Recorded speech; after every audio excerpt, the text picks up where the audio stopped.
Let's go back to that developing story out of Morocco and the earthquake that struck last night at just gone 11. Moroccan state television reporting that the death toll may well now have reached over 600. Our Africa correspondent, Yusra El-Bagir, is following this story for us and joins us now live. Yusra, it's good to have you with us. So let's just pick up on that latest line that's coming in from States TV there in Morocco, that the death toll, I mean, from when we were speaking earlier, could have doubled.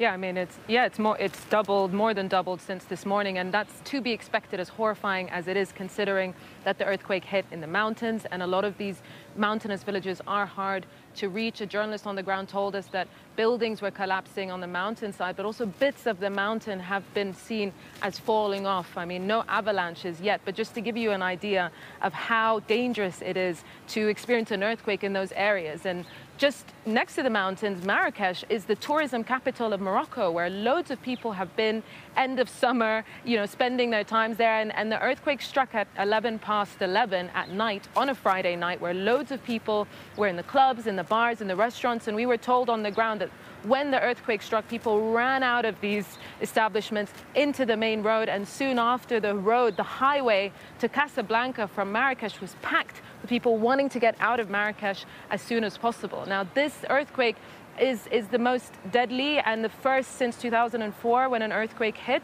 But that earthquake killed at least 600 and was nowhere near as strong as this 6.8 magnitude earthquake that is fairly shallow, quite shallow, and is expected to have actually caused a lot of infrastructural damage. So we do expect that the death toll will continue to increase throughout the day as more and more people are uncovered from the rubble. And Yusra, I was speaking to a local journalist just earlier this hour who was saying that calls haven't yet been made by the Moroccan government to get help from neighbouring nations, but that may well come because, as you rightly point out, this has happened in a remote part of the country, and this kind of occurrence is very rare in Morocco. Yeah, I mean, the UN has made it clear that they're on standby to help the Moroccan government with this effort to rescue people. At the moment on the ground, the police, the army, the firefighters, they're all deployed, trying to work as quickly and as effectively as possible. And Morocco hasn't called for outside help, even though this earthquake has been felt by neighboring countries as far as Portugal. So they do have help if they need it, but at the moment they're focusing on local emergency efforts.